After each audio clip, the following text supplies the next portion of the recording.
Hi everyone! Today we're going to be doing a macrame tutorial. I'm going to teach you how to do this left facing square knot.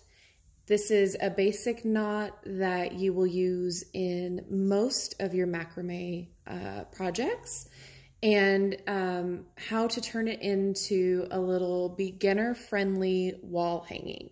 So the only supplies you'll need is some cord, and anything to attach the cord to. So these are little dowels. You can find them at any craft store.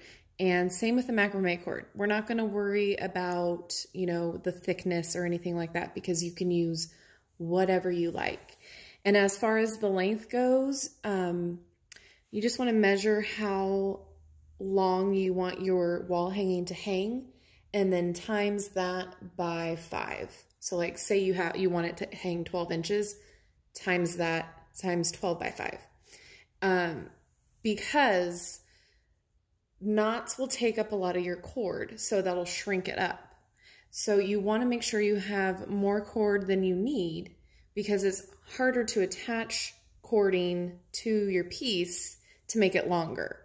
So it's always better to have some scrap that you cut off and you can use for something else later than to be completely gutted because you can't finish it the way you wanted to because you ran out of cord.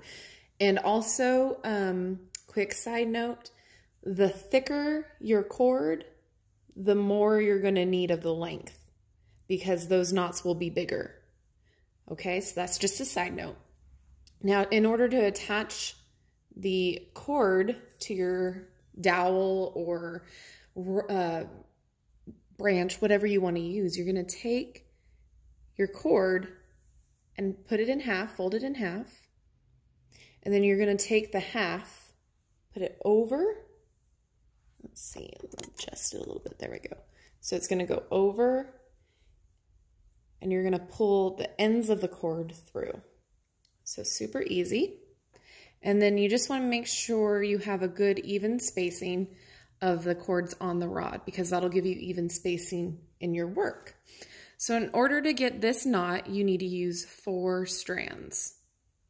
Okay, so every 4 strands will make the square knot.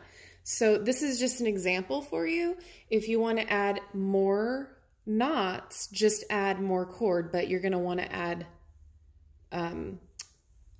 two cords to equal 4 strands. I know that sounds confusing, and I'm so sorry. I don't have another way of putting it. But to get back to the knot, you're going to only use the outside cords. So leave the 2 in the middle alone. You're going to take the left cord, make a 4 or an L. The right cord goes over, under that cord, around your middle, and through that L loop. And you just tie it up, pull it tight, and then you're going to work backwards for the second part. So it's just going to be a backwards L with the right, the left goes over, under, around, and through. Okay, pull it up. We're going to try that again on this one.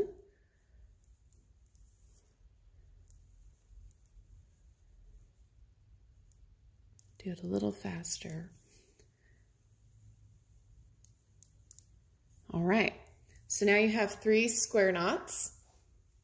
And then for the second row, what we're going to do is we're going to skip the first 2 and the last 2 because we don't need them.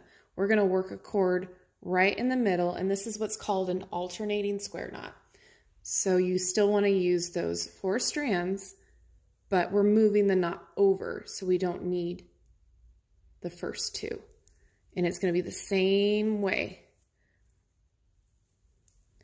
And you can pull this knot all the way tight, or you can leave a gap. I like leaving a gap because it almost looks like netting. It's a mesh. And it just adds a little interest. Pull tight. And your next one, the same thing.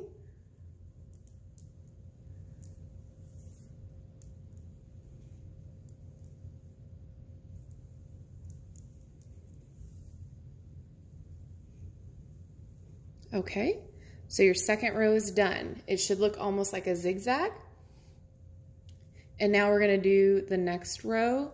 You're going to include these 2 strands. So it's the same thing. We're going to work the same 2 rows until we get to the length that we want. And that's it. That is all you got to do to make a mesh. Super easy and super effective. So you just want to make sure these knots are level again. Let me look a little, there we go. You can also take like a piece of cardboard or cardstock, cut it into this strip and weave it through. I'll show you that in another video to make sure you have even spacing. But for the most part, with this kind of a hanging, you can kind of tell pretty easily where to place your knot. Okay, we'll do 2 more rows and I'll show you how easy this whole thing is. You can add more to it, you can add more knots, you can leave it as is, but it's quick and simple. It really helps you practice that basic square knot. And if you've ever made friendship bracelets before, when you were, you know, in camp or, you know, wherever, the same principle is what we're doing here. Or those hemp necklaces that were like all the rage. I'm dating myself. That's all right. So I'm just doing it kind of quick so you can kind of see what it's going to build up to. I'm not really worrying about it being super perfect. And honestly, if that's what you're going for too, it's fine. Like, I love imperfect things. It looks more handmade that way. All right, so I'm gonna leave it at that. You can take these strands and leave them as is, or you can unravel them like they're already starting to do. Kind of see how they're unraveling. And that kind of gives it a more crinkled but fuller look. Or you can leave them as is. You can cut the shape to a V. You can cut it straight across. But obviously this is a little tiny, a little too skinny for this rod, so I would not, this would not be finished for me. I would want to fill it out. But that's basically it. So what my suggestion would be is to add like 8 more cords so you can have a fuller effect. And then you have yourself a basic, beginner-friendly wall hanging that's super cute, super easy, and you can finish it super quick too. So if you need a quick gift, or if you just needed to add something to your wall that was like, that space needed something. I love wall hangings for that. So if you have any questions for me, if anything didn't make sense, please let me know. I'll show you real quick what it would look like to have the knots right up against the knots of the previous row, so you can kind of get a feel for that. It's more compact looking, see? So it's all in your preference. You as the artist, it's whatever you envision.